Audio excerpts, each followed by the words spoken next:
temps pour les Flyers et les Capitals, mais cette fois, les hostilités se déplacent au Capital One Arena de Washington. Hier, la troupe d'Alex Ovechkin a fait subir un revers de 4-1 et du coup, une 5e défaite de suite aux hommes de John Tortorella. Les Flyers ont l'occasion de prendre leur revanche ce soir. Les Caps qui sont à la recherche d'une 5e victoire consécutive. Bienvenue dans le studio Albi Le Géant en compagnie de Michel et Éric. Bonsoir, messieurs. Salut. Bonsoir. Vous êtes en forme? Oui. Ben, qu'est-ce qu'on peut demander mieux qu'une rivalité 2 en 2? Hein? On se rencontre la veille. On n'en a pas assez. Ben, c'est ça la Tu question. sais, les back-to-back, là, dans la même division, Oui. là, moi, j'ai connu ça. Là. Un soir, là, on jouait à Montréal, le lendemain à Québec. Wow! Là, c'était la guerre. C'est parce que c'est frais ça. en mémoire. Là, tu sais. C'était la revanche, puis on avait du bon hockey. C'est là que tu commences à haïr ton adversaire. Ben, regarde, les rivalités, c'est dans les séries qu'on les voit. Oui. C'est là que ça se crée parce que tu joues toujours contre la même équipe. Sont vives. On n'a pas eu le temps de décanter. T'sais, on joue le lendemain, on prend l'avion et on se retrouve chez l'adversaire. Comme dit Michel, j'en prendrais davantage de ça, des rivalités comme ça, très rapprochées, pourquoi pas. On va inclure à la discussion notre descripteur de ce soir, Félix Séguin. Salut, Bonsoir. comment ça va? Ça va très bien, merci. Félix, on va parler un petit peu des Capitals. Et quand on parle des Caps, on n'a pas juste parlé d'Ovechkin. Oui. Un début lent pour le numéro 8, mais c'est clair qu'on a toujours en tête, et on va l'avoir jusqu'à temps qu'il l'atteigne, le fameux record de Gretzky. Il est ce soir à 40 buts de l'équipe. Biologie avec Éric pour parler de cette première période. Ça a été plutôt calme, mais quand même, on a réussi à avoir un beau but des Caps, marqué par le 4e trio des Capitals. C'est bien de voir une production qui vient d'un petit peu partout en ce début de saison. Oui, bien, tu sais, quand une équipe va bien, ça veut dire que, bon, tes joueurs vedettes performent. C'est ce qu'on voit un petit peu du côté de Washington, mais ça prend plus que ça. Ça prend aussi de la profondeur. Moi, j'ai vraiment aimé la période des Caps. Puis je pense que le but représente un peu ce qu'on a vu. On a vu vraiment du travail dans le fond de la zone de Philadelphie qui n'ont pas vraiment été en mesure de faire grand-chose. Et on parlait des nouveaux venus et l'impact qu'ils peuvent avoir. Bien, on a un gars comme Radish qui était à Chicago dans les dernières années, qui arrive avec cette équipe-là. Ils sont un 4e trio, mais est en mesure de produire des buts. Et on dirait que tous les joueurs qu'on a ajoutés depuis le début de cette saison-là ont déjà un impact rapidement. La saison est encore jeune, mais il reste que tu peux faire le tour de la Ligue. On a l'impression que Washington, les joueurs qu'on a été chercher... Ça fonctionne. On va les montrer, les nouveaux joueurs, les nouvelles acquisitions, entre autres avec Pierre-Luc Dubois. Bon, 2 aides jusqu'à maintenant, mais espérons qu'il va trouver sa place. Le gardien qui a 2 victoires, Logan Thompson, Radish qui a marqué le but ce soir. Donc, vraiment des acquisitions qui, jusqu'à maintenant, ont démontré que c'est un bon coup pour le directeur général. Oui, exactement. Puis c'est quand même beaucoup de joueurs. Là. Des fois, on ajoute 1 ou 2 morceaux. Puis on voulait quand même faire un certain changement. Pour moi, Jacob Chychrun, c'est vraiment le joueur clé parce que, bon, c'est sûr que c'est un défenseur qui va passer beaucoup de minutes sur la glace. Déjà, un très, très bon début. Puis pour Pierre-Luc Dubois, moi, je vais lui laisser du temps parce que, veux pas, là, c'est quand même difficile ce qu'il a vécu. Oui. Tu es à Los Angeles. Je veux dire, tu t'attends d'être là pendant un bon bout de temps. Là, ça arrive pas comme prévu. Puis là, veux pas, tu commences à regarder un peu. Ça fait plusieurs équipes. Oui. Fait que lui, là, il doit trouver une certaine stabilité. Moi, j'ai confiance qu'il peut retrouver sa touche offensive et sa confiance avec ça aussi. Souhaitons-lui ça, c'est clair. Parlons d'Ovechkin parce qu'il y a des séquences où on se questionne. Est-ce que les joueurs le cherchent davantage? Est-ce que cette fameuse course au record pour Ovechkin joue dans la tête aussi des joueurs? Certain. Regardez ici, pour moi, l'exemple est parfait. L'option de passe n'est pas là et je sais que, bon, 2 contre 1, Ovechkin, tu vas regarder pour faire une passe. Mais on voit immédiatement que, regardez ici, pour moi, Strome peut lancer, attends. Et là, il voit Ovechkin, il dit comme... Tu sais, c'est sûr que les joueurs se sentent un peu forcés de passer la rondelle, mais je pense que il faut faire attention à ce niveau-là. Pour moi, la dernière séquence, un exemple parfait. Ouais. Strome, le défenseur, là, il enlève l'option passe, prend un tir au filet et au pire, peut-être un retour de lancer. Je pense que si on arrête de chercher Ovechkin, il va en faire quand même des buts. Des marqueurs, ça trouve toujours une façon de faire. Mais j'aime quand même Ovechkin. Je trouve qu'il y a quand même, comme on dit, du jump dans son jeu et physique. Puis éventuellement, les buts vont arriver. Oui, mais là, de toute façon, le début de saison va bien, donc on peut peut-être se permettre de le chercher un petit peu davantage, d'essayer de le rapprocher de son record. Oui, du côté des Flyers, c'est pas un début de saison reluisant, mais il y a quand même une petite lueur d'espoir lorsqu'on voit Matvei et Michkov sur la glace. Encore ce soir, rien de spectaculaire parce qu'on s'entend, on a 3 lancés au filet ce soir, mais on aime ce qu'on voit de lui. Bien, tu l'as dit, c'est sûr que c'est pas une période qui était facile pour les Flyers, mais en reste que quand tu regardes le joueur qui a eu probablement le plus gros impact, ben c'est lui, c'est Michkov. L'autre fait intéressant, Élie, c'est quand tu regardes Michkov depuis le début de la saison, moi, c'est le temps de jeu que je regarde. Ça veut dire quoi? Ça veut dire que Tortorella, qui n'aurait pas peur d'asseoir un joueur recru indépendamment de son rang de sélection. Ouais. Ça, vraiment, ça ne le dérange pas. Écoute, il est prêt à mettre son capitaine des estrades. Tu sais, Michkov a joué un peu plus de 7 minutes en première période. C'est l'attaquant le plus utilisé. Tu sais, Tortorella a bien des défauts, mais d'habitude, quand un joueur lui en donne, il va le récompenser. Et c'est le fun de faire jouer son jeune joueur de la sorte. Je pense que ça lui donne l'opportunité pour justement produire davantage. C'est ce qu'il fait depuis le début de l'année. C'est lui qui mène l'équipe. Merci, Éric. Voici notre prochain rendez-vous pour... On va maintenant en parler avec le collègue Renaud Lavoie pour faire le tour de quelques nouvelles. Ça va bien, Renaud? Ça va super bien, Elisabeth. Hey, parle-moi, chez le Canadien, on a comme l'impression que l'histoire se répète et que la liste des blessés, là, la clinique commence à déborder. Oui, on a Caden Goulet qui est absent, blessure au haut du corps, qui n'a pas recommencé à patiner. Mais hier, je pense qu'on a perdu un autre joueur. Puis dans le cas de Justin Barron, un défenseur qui connaissait, avouons-le, un bon début de saison, bien là, va être absent pour plusieurs semaines suite à une commotion cérébrale. Gracieuseté de Jacob Trouba, évidemment.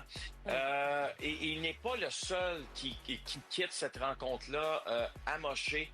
Il y a Mike Madison qui a été obligé de jeter les gants par la suite, qui était donc devant Jacob Trouba. Lui souffre de problèmes au haut du corps depuis le match face aux Penguins de Pittsburgh. Il joue malgré la douleur.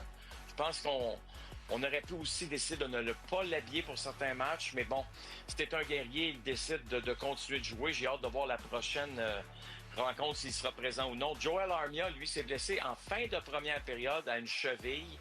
La bonne nouvelle, c'est qu'il a terminé le match, ne s'est pas entraîné aujourd'hui. Donc, j'ai hâte de voir son statut pour la rencontre de samedi. Normalement, oui, là, mais attendons de voir, Elisabeth. Oui, il commence à manquer des morceaux importants. Il faut dire que les Blues vont arriver en ville eux aussi avec leur meilleur joueur qui est absent. Wow!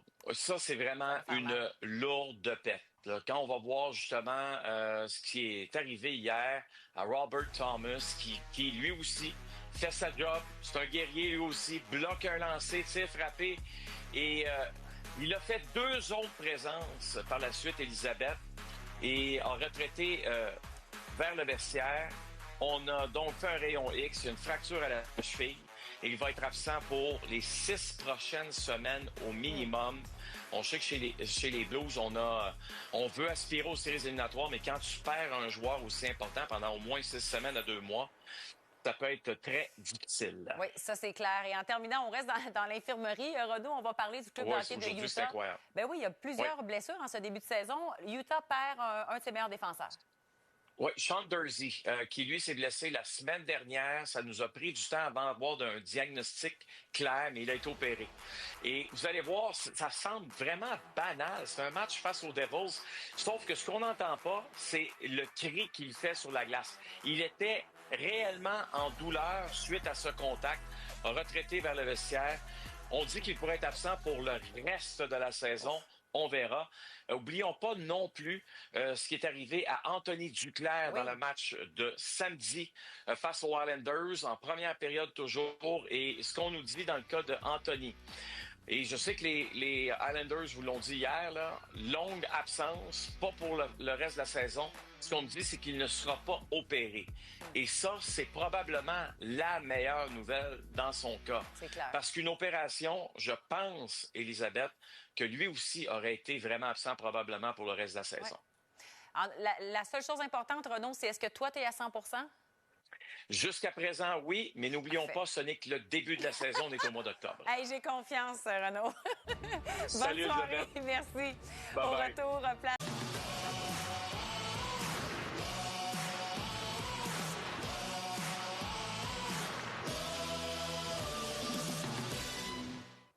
Michel est en forme pour son sans-filet. On a beaucoup de sujets et qui tournent autour du Canadien. Bon, là, je vous entends souvent parler là, avec Martin, notre producteur, tout le monde, Patrick, Félix, Eric. Vous parlez d'un country club. Qu'est-ce que vous voulez dire? C'est un peu ce qu'on mentionne lorsqu'une équipe ne gagne pas. Et on regarde le Canadien, on ne veut pas nécessairement trouver les coupables, mais ce qui se passe là, dans le moment, là, c'est depuis 3 ans maintenant, là, c'est toujours la même recette, la même rengaine. On s'est pas présenté, on n'était pas prêt. C'est ce qu'on entend des joueurs. Par contre, le coach lui arrive, lui, il prend les bons côtés en disant souvent, bien, je vais regarder La vidéo. Le fameux vidéo, là, tu sais, match après match, surtout après des défaites. Mais il faut que ça arrête, parce que c'est là qu'on va dire, bien, tout le monde se protège dans cette organisation-là. Il n'y a pas de décision, là, drastique qui se prend, là, comme on a pris l'année passée. C'était pas une grosse affaire, mais on a envoyé Armia à Laval. On le fait pas, là, dans le moment, là. Écoute, depuis le camp d'entraînement, là, il y a des choses que moi, je comprends pas. D'abord, Kapanen, qui n'était pas certain, on devait le retourner dans son pays. Hier, le match, il joue sur le deuxième trio. Dak, qui joue pas du bon hockey dans le moment, qui était sur le deuxième trio, on le place sur le premier trio. Là, je me suis dit, hier, en regardant le match, Chicago, peut-être, savait des choses que nous autres, on ne sait pas. Parce que tu n'es pas satisfait de ce que tu vois de Kirby Dach? Il me semble un petit peu paresseux, là. Tu sais, il pousse pas son patin, il n'est pas intense, il n'est pas agressif, mais on le protège. Finalement, on protège tout le monde. Depuis le début de l'année, Élie, on dit que le trio de Gallagher est le meilleur trio du Canadien. Mais là, je ne comprends plus rien. Si on pense de faire les séries éliminatoires, puis le trio de Gallagher, qui, lui, l'an passé, a été blessé tout au long de la saison, jouait sur un 4e trio, et son trio devient le meilleur trio du Canadien, avec Anderson en plus de ça. Hier, j'ai vu, dès le début de la rencontre, tu sais, des fois, il se passe des choses à l'intérieur d'une équipe de hockey. J'ai vu dès le début de la rencontre, le premier but, Gallagher qui s'en va dans le territoire offensif des Rangers. Ouais. Et là, il se replie défensivement.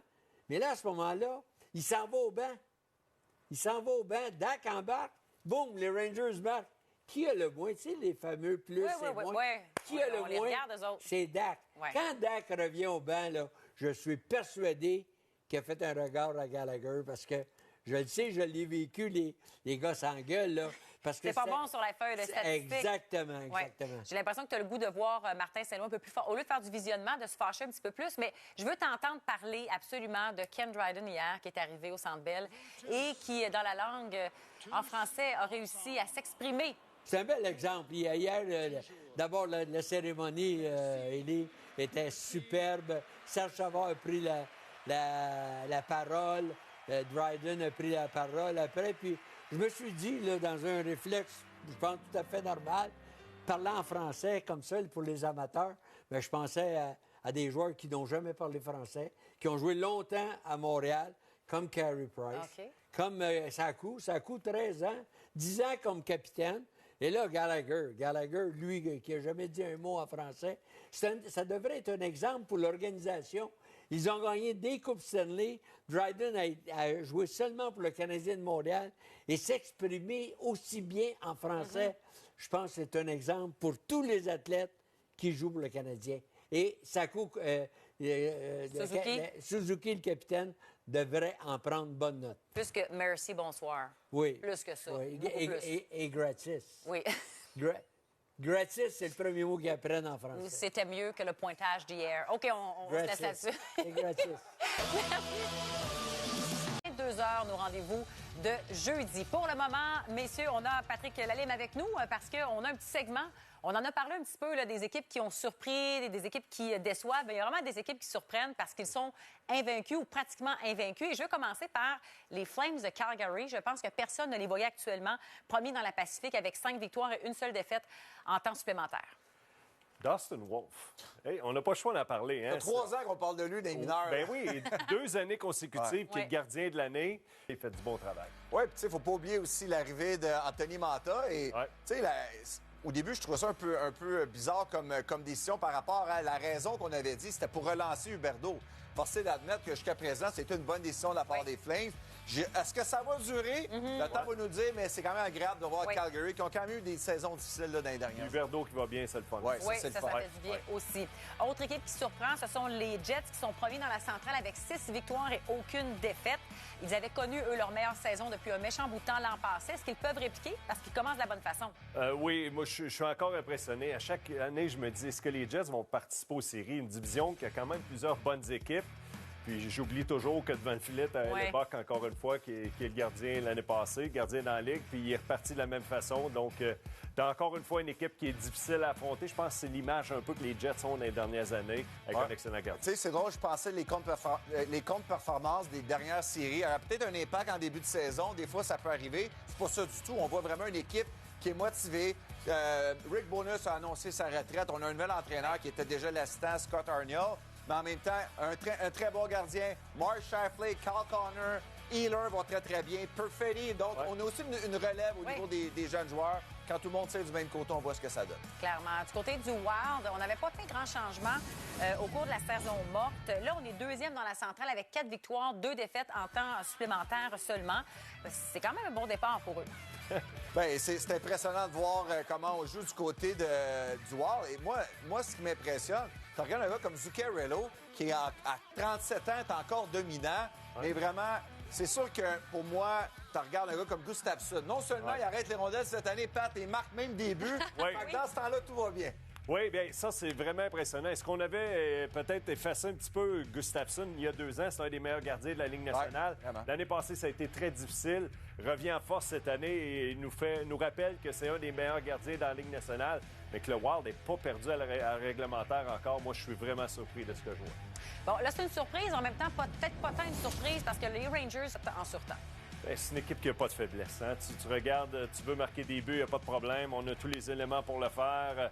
Défensivement, on est gros. Pendant les 2-3 dernières années, le premier trio, c'était le trio peut-être de Zibanejad, Kreider, et on avait différents joueurs. Là, on a Riley Smith, mais le premier trio actuellement, c'est vraiment Panarin, Lafrenière et Trocheck. Quand t'es pas sûr c'est qui le premier trio, je pense à Nandino sur la profondeur de l'équipe. Ouais.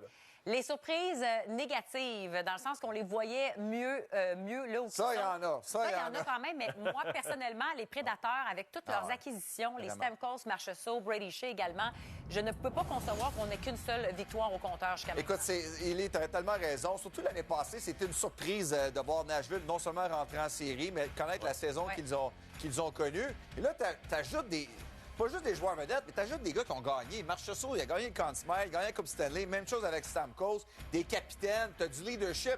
Et t'as Brady Shea à travers ça qui vient aider Roman Jussi. C'est difficile à comprendre, mais je pense que la victoire d'hier va leur faire beaucoup de bien. Je pense que c'est reparti pour Nashville, mon père. Oui, parce qu'ils ont une bonne structure. Hein? Derrière le banc, Brunette fait du bon travail. Puis oublie pas que en haut, là, Trotz, c'est pas très loin. Mais moi, je suis surpris. Stamkos a un seul but depuis le début de la saison. Ça en prend plus de sa part. C'est lui qui est le leader. Il doit mener la barre. Les finalistes de la Coupe Stanley, les Oilers aussi, qui déçoivent quand même en début de saison, surtout qu'on accorde tellement de buts. On est la 6e équipe qui accorde le plus de buts par match joué. On accorde des buts, mais on n'en marque pas. Exact. Moi, c'est ça qui me surprend du côté des Oilers d'Edmonton. Quand tu regardes l'offensive, c'est parmi les pires dans la Ligue nationale. L'avantage numérique ne fonctionne pas, Fish. L'avantage numérique des Oilers d'Edmonton... C'est historique. C'est historique depuis plusieurs années. C'est là qu'ils marquent leurs buts. Cette année, pour le moment, ça ne fonctionne pas. Plusieurs joueurs qui sont en léthargie, on l'a vu hier soir. Exactement. Puis, tu sais, ça revient à ce que tu viens de mentionner. L'avantage numérique ne fonctionne pas. Tu as seulement 2 joueurs qui fonctionnent. Le problème, c'est que tu as Evan Bouchard qui derrière ton carrière. Il ne joue pas tellement du bon hockey. Et tu as un gars comme Zach Hyman qui n'a pas encore marqué depuis le début de la saison. C'est un gars qui a marqué 54 buts. Fait que quand tu mets tout ça ensemble, ben, c'est une équipe qui en arrache. Oui, et une autre qui en arrache, c'est l'Avalanche. Parce que je vous mentionnais que les Oilers, on accordait beaucoup de buts. Bien, ça, c'est la pire équipe qui accorde le plus de buts depuis le début de la saison. La pire défensive, Fish. Oui, ça, c'est vrai. Pire qu'un Canadien. Oui, c'est la paix pour le moment. Mais là, Ça se peut pas, ça! on se replace. Mais je pense que la différence, c'est devant le filet. Là, je suis content qu'on donne une chance à Oununun, le gardien. Il a gagné 2 derniers matchs devant le filet du Colorado. Georgiev, c'était très difficile. Ça fait un petit bout que c'est difficile pour Georgiev. Oui, t'as raison. Mais là, c'est quoi? C'est 3 victoires de suite. Fait que peut-être qu'on est en train de revoir l'Avalanche. Puis là, moi, j'avais fait un match 2. Kel Makar avait été le pire joueur sur la glace. Et on n'a pas dit ça souvent dans sa carrière. Si on regarde aujourd'hui, le meilleur marqueur de la Ligue, c'est Kel Makar. Fait qu'il s'est repris de belle façon. Mais McKinnon, Makar, Rantanen, les 3 joueurs vedettes vont bien. Fait que quand tu as au moins ça, tu peux aller chercher des victoires, mais tu as raison. Devant le filet, c'est là que tu as besoin d'une certaine stabilité. Tu as plusieurs blessés. Lekonen. Oui, c'est vrai. Lekonen, il fait mal, c'est sûr. Ça va peut-être se replacer. Bien, une autre équipe qui déçoit un peu, c'est le Canadien, mais ça, on va en parler tantôt, après la pause. Bergie va s'en occuper. Oui, hein? exactement, tout compris. On va laisser Bergie s'occuper de ça en attendant notre rencontre, alors que c'est le match numéro 2 ce soir.